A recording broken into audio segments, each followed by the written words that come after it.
राधे राधे किसान भाइयों, farm to future के प्लेटफॉर्म पे एक बार फिर से आपका स्वागत है। जैसा कि आप देख पा रहे हैं, धान की फसल तैयार है, इसे कटाई का इंतज़ार है। बारिश के कारण खेत अभी गीले हैं और जैसे ही ये खेत सूख जाएंगे, हार्वेस्टर घुसने लायक हो जाएंगे, फसलों की कटाई चालू हो जाएगी। खरीफ के फसल की कटाई के साथ रबी के सीजन की शुरुआत, और उस शुरुआत में किसानों को रबी के फसल के लिए खेतों की तैयारी करने के क्रम में जो सबसे बड़ी समस्या है वो है धान के फसल अवशेषों की समस्या, पराली की समस्या। आज किसान बड़े पैमाने पर पराली की समस्या से निपटने के लिए खेतों में पराली में आग लगा देते हैं। ये एक किसान के धर्म के खिलाफ है। आप एक तरफ तो उस ज़मीन को नुकसान पहुंचा रहे हैं जिस पे आप पौधे बोते हैं, जिस पे आप खेती करते हैं, दूसरी तरफ आप पर्यावरण को नुकसान पहुंचा रहे हैं। और ये किसान तो कम से कम ऐसा नहीं कर सकता। अब सबसे बड़ी बात यह है कि एक किसान करे तो करे क्या। इस विषय पर विशेष रूप से चर्चा करने से पहले मैं चाहूँगा कि अगर आपको मेरा ये चैनल पसंद आए, मेरे ये वीडियो पसंद आए, तो मेरे चैनल को लाइक करें, सब्सक्राइब करें और ज़्यादा से ज़्यादा लोगों को शेयर कर सकें। किसान भाइयों, पराली की समस्या इस समय किसान के सामने सबसे बड़ी समस्या है। एक रास्ता है और जो सिंपल वे में लोग किसान उसका चुनाव करते हैं, आग लगा देते हैं, लेकिन वो रास्ता गलत है। इसके अलावा हमारे पास क्या रास्ता है? आज कई कृषि वैज्ञानिक जो हैं, कृषि संस्थान जो हैं, वो इस विषय पर शोध करने में लगे हुए हैं ताकि पराली में आग लगाने की समस्या से बचा जा सके। और इस क्रम में बहुत सारे कृषि संस्थानों ने डीकंपोजर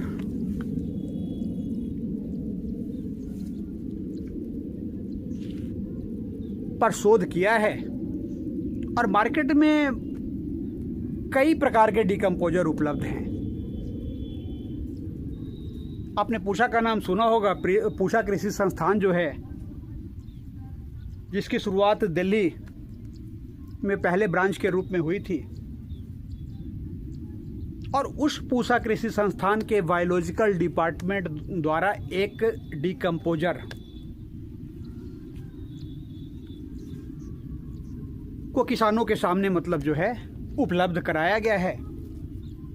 ये पाउच के रूप में जो है, और आसानी से हर किसान इसे मंगा सकता है, ऑनलाइन मंगा सकता है, कॉल करके मंगा सकता है। कीमत भी इसकी काफ़ी कम है। जब हम उस पाउच को खोलते हैं तो उसमें एक पैकेट होता है, पैकेट के अंदर 4 कैप्सूल होते हैं। और अब हम उन कैप्सूलों की मदद से डीकंपोजर को किस हिसाब से तैयार करें, ज़्यादा मुश्किल नहीं है। उसके लिए हमें 150 ग्राम गुड़ लेना होता है, 50 ग्राम बेसन लेना होता है और गुड़ को बेसन के साथ मिक्स कर देना होता है। मिक्स करने के बाद 5 लीटर पानी को उबाल कर, और उबालने के बाद स्टोव को या गैस को हम बंद कर देते हैं, पानी को ठंडा होने देते हैं। क्योंकि ज़्यादा पानी में अगर हम इस मिक्सचर को मिलाते हैं तो बेसन जो है वो गुठलियों में तब्दील हो जाता है। तो इस हिसाब से ठंडा होने देते हैं कि आसानी से हमारा ये मिक्सचर जो है, गुड़ और बेसन का मिक्सचर जो है, वो उसमें मिल जाए। जब ये गुड़ और बेसन का मिक्सचर मिल जाता है तो इसे हम एक चौड़े ट्रे रूपी बर्तन में, ड्रम में हमारा मिक्सचर अच्छी तरह से तैयार नहीं होता है, इसलिए ड्रम में तैयार करने की कोशिश ना करें। चौड़े ट्रे नुमा बर्तन को लें जिसमें 5 से 7 लीटर पानी आ जाए, तो उसमें 5 लीटर पानी के इस मिक्सचर को हम डाल देते हैं। पानी गुनगुना होना चाहिए, और अगर गुनगुना होता है तो वैसी स्थिति में हम चारों कैप्सूलों को बारी बारी से खोलकर उसके जीवाणु को हम उस मिक्सचर में मिला देते हैं। हम कैप्सूल को डायरेक्ट भी अप्लाई कर सकते हैं, लेकिन कैप्सूल के गलने का एक टाइम होता है, 1 से 1.5 दिन वो कैप्सूल गलने के लिए ले लेगा, और तब जाके उन कैप्सूलों के अंदर के जीवाणु का उस मिक्सचर से संपर्क होगा। तो 1 से 1.5 दिन हमें एक्स्ट्रा इंतज़ार करना पड़ेगा हमारे ये डीकंपोजर को तैयार होने में। इसलिए बेहतर है कि कैप्सूलों को खोलकर उसके जीवाणु को उस मिक्सचर में हम मिला दें। ये करने के बाद उस ट्रे को एक छायादार जगह पर रख देते हैं और उसे एक कपड़े से ढक देते हैं।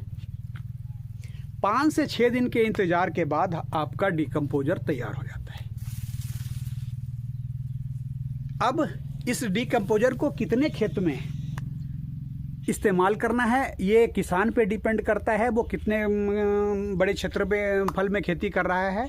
अगर हमें ज़्यादा बड़े क्षेत्र पे इस डिकम्पोजर का इस्तेमाल करना है तो उसका एक आसान तरीका है कि आप जो हैं 5 लीटर के इस मिक्सचर को 200 लीटर पानी के ड्रम में मिला दें और मिलाने के 5 से 6 दिन बाद उसे एक कपड़े से ढककर फिर दोबारा छोड़ दें। अगर 1 एकड़ में आपको इस्तेमाल करना है तो ये 200 लीटर पानी जो मिक्सचर है वो 5 दिन के बाद आप इस्तेमाल कर सकते हैं फोलियर स्प्रे के रूप में। लेकिन अगर ज़्यादा में करना है तो फिर वो जो 200 लीटर कल्चर आपने तैयार किया है उसको फिर अलग अलग ड्रामों में 200 लीटर पानी लें और इस ड्राम में से मतलब जो है जिसमें आपका कल्चर तैयार है उसमें से 5 लीटर कल्चर को निकालकर दूसरे ड्राम में के पानी में मिला दें। फिर उसे 5 से 6 दिन एक कपड़े से ढककर छोड़ दें और ऐसा आप कई ड्रामों में इस पहले ड्राम से तैयार कर सकते हैं। कई 200 लीटर का कल्चर आप तैयार कर सकते हैं और जब आपको अपनी ज़रूरत के अनुसार कल्चर तैयार दिखे तो फोलियर स्प्रे के माध्यम से आप अपने फसल अवशेष पर उसका स्प्रे करवा दें। ये आप पूरे खेतों में भी कर सकते हैं और नहीं तो मजदूरों के माध्यम से उस पराली को इकट्ठा करके आप उस पराली के ऊपर भी कर सकते हैं। वो आपकी सुविधा पे डिपेंड करता है कि आप कैसे करते हैं। लेकिन अगर आप इस प्रकार से उस डिकम्पोजर का इस्तेमाल जो है वो अपने फसल अवशेषों पर, धान के पराली पर मतलब करते हैं तो काफ़ी तेज़ी से वो फसल अवशेष जो है वो गलना चालू कर देते हैं।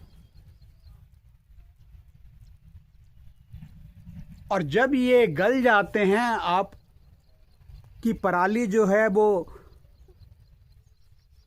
भुरभुरी होनी चालू हो जाती है और ये भुरभुरी जब हो जाती है तो ये आपके खेतों के लिए एक बेहतर खाद का काम करती है। इसलिए किसान को वो सिंपल वे जो है ना पराली में आग लगाने का, उससे बचना चाहिए और उस रास्ते का चुनाव करना चाहिए। इस डिकम्पोजर के माध्यम से पराली की समस्या से निपटने के रास्ते का चुनाव करना चाहिए जो आपके खेतों के लिए भी फायदेमंद हो और पर्यावरण को भी बचाए।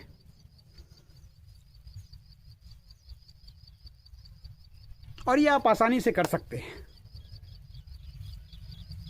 धन्यवाद।